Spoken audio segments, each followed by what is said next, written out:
ನಮಸ್ತೆ friends, welcome to ಸಂತುಷ್ಟ ಭೋಜನ.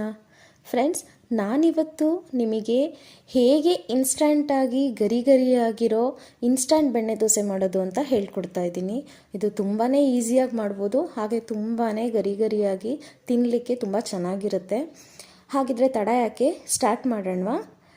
So friends, ನಾನಿಲ್ಲಿ ಮೊದಲಿಗೆ ಒಂದು ಬೌಲ್ಗೆ 1 ಕಪ್ನಷ್ಟು ಸಣ್ಣ ರವೆನ ಹಾಕ್ಕೊಳ್ತಾ ಇದ್ದೀನಿ. ಅದಕ್ಕೆ ಮತ್ತೆ 1 ಕಪ್ನಷ್ಟು ನೀರನ್ನ ಹಾಕ್ಕೊಂಡು ಒಂದು 10ರಿಂದ 15 ನಿಮಿಷಗಳ ಕಾಲ ಅದನ್ನು ನೆನೆಯಲಿಕ್ಕೆ ಬಿಡಬೇಕು. ನೋಡಿ, ಈ ರೀತಿ ನೀವು ಯಾವ ರವೆ ಬೇಕಿದ್ರೂ ಯೂಸ್ ಮಾಡ್ಬೋದು. ನಾನಿಲ್ಲಿ ಸಣ್ಣ ರವೆನ ತೊಗೊಂಡಿದ್ದೀನಿ. ನೆಕ್ಸ್ಟು ಇದು ನೆನೆಯಲಿಕ್ಕೆ ಬಿಟ್ಟ ನಂತರ ಮತ್ತೊಂದು ಬೌಲ್ಗೆ ನಾನಿಲ್ಲಿ 1/4 ಕಪ್ನಷ್ಟು ಗಟ್ಟಿ ಅವಲಕ್ಕಿನ ತೊಗೊಂಡು ಅದಕ್ಕೆ 1 ಕಪ್ನಷ್ಟು ಮಜ್ಜಿಗೆನ ಸೇರಿಸ್ತಾ ಇದ್ದೀನಿ.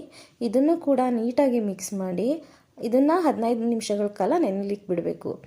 ಇವೆರಡೂ 15 ನಿಮಿಷಗಳ ಕಾಲ ನೆನೆದ ನಂತರ ಒಂದು ಜಾರ್ಗೆ ಇವೆರಡನ್ನೂ ಹಾಕೋಬೇಕು. ನೋಡಿ, ರವೆ ಈ ರೀತಿ ನೆನೆದು ನೀರನ್ನೆಲ್ಲ ಅಬ್ಸರ್ವ್ ಮಾಡ್ಕೊಂಡಿದೆ. ಹೀಗೆ ಅವಲಕ್ಕಿ ಮತ್ತು ರವೆ ಎರಡನ್ನೂ ಕೂಡ ಜಾರ್ಗೆ ಹಾಕ್ಕೊಂಡಾದ್ಮೇಲೆ ನಾನಿಲ್ಲಿ ಇದಕ್ಕೆ ಮತ್ತೆ 1 ಕಪ್ನಷ್ಟು ನೀರನ್ನ ಹಾಕ್ಕೊಳ್ತಾ ಇದ್ದೀನಿ. ಹೀಗೆ ಎಲ್ಲನೂ ಹಾಕ್ಕೊಂಡಾದ್ಮೇಲೆ ಇದನ್ನು ದೋಸೆ ಹಿಟ್ಟಿನ ಬ್ಯಾಟರ್ ಬರುತ್ತಲ್ವ, ಆ ಕನ್ಸಿಸ್ಟೆನ್ಸಿಗೆ ರುಬ್ಕೊಳ್ಬೇಕು. ಹೀಗೆ ರುಬ್ಕೊಂಡ ನಂತರ ಆ ಬ್ಯಾಟರ್ನ ನಾನಿಲ್ಲಿ ಒಂದು ಬೌಲ್ಗೆ ಟ್ರಾನ್ಸ್ಫರ್ ಮಾಡ್ಕೊಳ್ತಾ ಇದ್ದೀನಿ. ನೋಡಿ, ಈ ರೀತಿ ಕನ್ಸಿಸ್ಟೆನ್ಸಿ ಬಂದಿದೆ. ಈ ಬ್ಯಾಟರ್ಗೆ ನೆಕ್ಸ್ಟ್ ನಾನಿಲ್ಲಿ 1/4 ಕಪ್ನಷ್ಟು ಅಕ್ಕಿ ಹಿಟ್ಟನ್ನ ಹಾಕ್ತಾಯಿದ್ದೀನಿ. ಹಾಗೆಯೇ 1ರಿಂದ 2 ಸ್ಪೂನಷ್ಟು ಮೈದಾ ಹಿಟ್ಟನ್ನ ಹಾಕ್ತಾಯಿದ್ದೀನಿ. ಜೊತೆಗೆ 1 ಸ್ಪೂನಷ್ಟು ಸಕ್ಕರೆನ ಹಾಕ್ತಾಯಿದ್ದೀನಿ. ಈ ಬ್ಯಾಟರ್ಗೆ ಮತ್ತೆ ನಾನಿಲ್ಲಿ ರುಚಿಗೆ ಎಷ್ಟು ಬೇಕೋ ಅಷ್ಟು ಉಪ್ಪನ್ನು ಹಾಕ್ಕೊಳ್ತಿದ್ದೀನಿ. ಫ್ರೆಂಡ್ಸ್, ನೀವಿನ್ನೂ ನನ್ನ ಚಾನಲ್ಗೆ ಸಬ್ಸ್ಕ್ರೈಬ್ ಆಗಿಲ್ಲ ಅಂದರೆ ಪ್ಲೀಸ್ ನನ್ನ ಚಾನಲ್ಗೆ ಸಬ್ಸ್ಕ್ರೈಬ್ ಆಗಿ. ಇದರಿಂದ ನಾನು ಬಿಡೋ ಅಂತಹ ಹೊಸ ಅಡುಗೆಗಳ ನೋಟಿಫಿಕೇಷನ್ ನಿಮಗೆ ಸಿಗುತ್ತೆ. ಹಾಗೆ ನೀವು ಕೂಡ ಮನೆಯಲ್ಲಿ ಡಿಫ್ರೆಂಟ್ ಅಡುಗೆಗಳನ್ನ ಟ್ರೈ ಮಾಡ್ಬೋದು. So please subscribe my channel.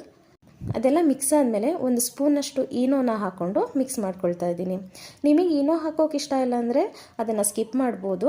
ಅದ್ರ ಬದಲು ಬೇಕಿಂಗ್ ಸೋಡಾನೇ ಯೂಸ್ ಮಾಡ್ಕೊಳ್ಬೋದು. ಈನೋ ಹಾಕೋದ್ರಿಂದ ಇನ್ಸ್ಟಂಟಾಗಿ ಸಾಫ್ಟ್ನೆಸ್ ಬರುತ್ತೆ ದೋಸೆಗೆ ಅನ್ನೋ ರೀಸನ್ಗೋಸ್ಕರ ನಾನು ಯೂಸ್ ಮಾಡಿದ್ದೀನಿ. ಇದೆಲ್ಲ ಮಿಕ್ಸ್ ಆದ ನಂತರ ನಾನಿಲ್ಲಿ ತವಾನ ಕಾಯಲಿಕ್ಕೆ ಇಟ್ಕೊಂಡಿದ್ದೀನಿ.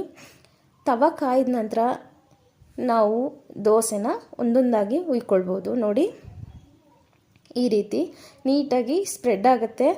ಅದು ಅಲ್ಲದೆ ನೋಡಿ ಯಾವ ರೀತಿ ಟೆಕ್ಸ್ಚರ್ ಬಂದಿದೆ ಅಲ್ವಾ, ನೋಡ್ಲಿಕ್ಕಂತೂ ತುಂಬಾ ಚೆನ್ನಾಗಿದೆ. ಅಷ್ಟೇ ಅಲ್ಲದೆ ಕ್ರಿಸ್ಪಿಯಾಗಿ ಕೂಡ ಬರುತ್ತೆ, ಹಾಗೆ ಒಳಗಡೆ ಸಾಫ್ಟಾಗಿ ಕೂಡ ಇರುತ್ತೆ. ಈ ರೀತಿ ಮೇಲೆಲ್ಲ ಬೆಣ್ಣೆನ ಹಾಕ್ಕೊಂಡು ನೀಟಾಗಿ ಸ್ಪ್ರೆಡ್ ಮಾಡ್ಕೊಳ್ಬೇಕು. ಕಲರು ಕೂಡ ಬ್ರೌನ್ ಆಗಿ ತುಂಬಾ ಚೆನ್ನಾಗಿರುತ್ತೆ. ಇನ್ಸ್ಟಂಟಾಗಿ ಮಾಡ್ಕೊಂಡಿರೋ ದೋಸೆ ಅಂತ ಅನಿಸೋದೇ ಇಲ್ಲ ನಿಮಗೆ. ಹಿಂದಿನ ದಿನ ನೀವು ದೋಸೆಗೆ ಅಕ್ಕಿನ ನೆನೆಸೋಕೆ ಏನಾದರೂ ಮರ್ತಿದ್ರೆ, ನಿಮಗೆ ಮನೇಲಿ ಏನಾದರೂ ದೋಸೆನ ಇನ್ಸ್ಟಂಟಾಗಿ ಮಾಡ್ಕೊಬೇಕು ಅನಿಸಿದಾಗ ಈ ರೀತಿ ಮಾಡಿಕೊಂಡು ತಿನ್ನಿ. ತುಂಬಾ ಟೇಸ್ಟಿಯಾಗಿರುತ್ತೆ. ಯಾವುದೇ ರೆಸ್ಟೋರೆಂಟ್ ಅಥವಾ ಹೋಟೆಲ್ಗಳಲ್ಲಿ ಸಿಗೋ ಬೆಣ್ಣೆ ದೋಸೆಗಿಂತ ತುಂಬಾ ಟೇಸ್ಟಿಯಾಗಿರುತ್ತೆ. ಹಾಗೆ ಇನ್ಸ್ಟಂಟಾಗಿ ಕೂಡ ಮಾಡ್ಕೋಬೋದು. ಸೊ ನೀವು ಕೂಡ ತಪ್ಪದೆ ನಿಮ್ಮ ಮನೆಯವ್ರಿಗೆಲ್ಲ ಈ ಇನ್ಸ್ಟಂಟ್ ಬೆಣ್ಣೆ ದೋಸೆನ ಮಾಡಿಕೊಡಿ. ಅವ್ರ ಜೊತೆ ನೀವು ಸವಿರಿ. ಮತ್ತು ನನ್ನ ಚಾನಲ್ನ ಸಬ್ಸ್ಕ್ರೈಬ್ ಆಗೋದನ್ನ ಮರಿಬೇಡಿ. Thank you for watching.